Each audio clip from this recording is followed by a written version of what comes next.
लाल की जय हो, मेरे लड्डू गोपाल की जय हो। माता का दिन आज बहुत बड़ा निर्जला ग्यारस है और हम एक कथा सुन रहे हैं। बोलो ग्यारस माता की जय हो। भगवान श्री कृष्ण यमराज युधिष्ठिर से बोले कि हे राजन, इस स्तुति एकादशी की कथा अनेक ऋषि मुनियों को कही थी। एक बार पांडु पुत्र भीम ने अपने पिता निर्जला एकादशी की व्रत वृतांत करने की जिज्ञासा प्रकट की थी। तब सभी शास्त्रों वेदों के वेद व्यास जी श्रेष्ठ के शुक्ल पक्ष और कृष्ण पक्ष दोनों की एकादशी के व्रत में भोजन नहीं करना चाहिए। द्वादशी को भोजन आदि पवित्र होकर भगवान केशव की पूजा करके सबसे पहले ब्राह्मणों को भोजन कराकर अंत में समय भोजन करना चाहिए। भीमसेन कहने लगे, हे पिता, मैं विविध भगवान की पूजा आदि तो करता हूँ, दान भी दे सकता हूँ, परंतु भोजन के बिना नहीं रह सकता।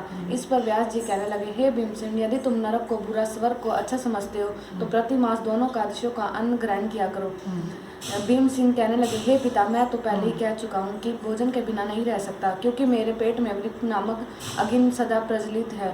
भोजन शांत नहीं रह सकती। अतः आपको कोई ऐसा व्रत बताइए जो वर्ष में केवल एक ही बार करना पड़े और मुझको स्वर्ग की प्राप्ति हो जाए। श्री व्यास जी कहने लगे, हे पुत्र, बड़े बड़े ऋषियों ने तो अनेक शास्त्र आदि बनाए हैं। उन शास्त्रों में भी लिखा है कि मनुष्य को दोनों पक्षों की एकादशी का व्रत करना चाहिए, इससे उन्हें स्वर्ग की प्राप्ति होती है। श्री व्यास जी के वचन सुनकर भीम से नरक में जाने के भयभीत हो गए और काँप कर कहने लगे, अब मैं क्या करूं, मास में 2 व्रत मैं नहीं कर सकता, अतः आप मुझे वर्ष में कोई एक बताइए जिनको मैं करने से मुक्ति हो जाए।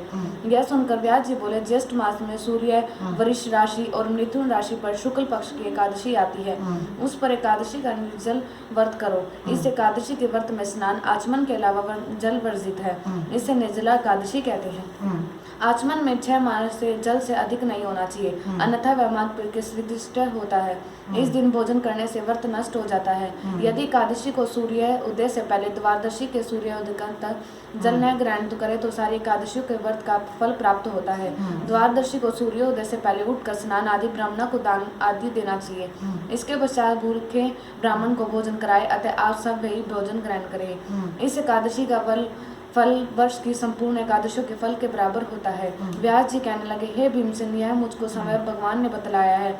इस एकादशी का पुण्य समर्थ तीर्थों और दानों से भी अधिक होता है। केवल एक दिन मनुष्य निर्जल रूप से पापों को मुक्त हो जाता है और मनुष्य निर्जला एकादशी का व्रत करते हैं और मृत्यु के समय यमदूत आकर नहीं गिरते, वरन भगवान के पार्षद उनको पुष्प विमान में बिठाकर स्वर्ग को ले जाते हैं। अतः संसार में सबसे ज्येष्ठ निर्जला एकादशी का व्रत है, इसलिए यत्न पूर्वक इस व्रत को करना चाहिए। उस दिन नमो नमो भगवते वासु का मंत्र उच्चारण करके गोदान करना चाहिए। इस प्रकार व्यास जी आज्ञानुसार भीमसेन ने इस व्रत को किया, इसलिए इस एकादशी को भीमसेन या पांडव एकादशी भी कहते हैं। निर्जला व्रत करने से प्रथम भगवान का पूजन करके यह प्रार्थना करें, हे भगवान, आज मैं श्रद्धा पूर्वक निर्जला व्रत दूसरे भोजन को करूंगा, अतः आपकी कृपा से सब पाप नष्ट हो जाएंगे। इस दिन जल से भरा हुआ एक घड़ा वस्त्र से ढककर स्वर्ण सहित दान करना चाहिए। जो मनुष्य इस व्रत को 2 पैर स्नान तप आदि करते हैं, उनको करोड़ पल सोने के दान का फल मिलता है और इस दिन अज्ञाती होते हैं और फल तो नहीं वर्णन नहीं किया जाता। निर्जला एकादशी के व्रत से मनुष्य विष्णु लोक को प्राप्त होता है।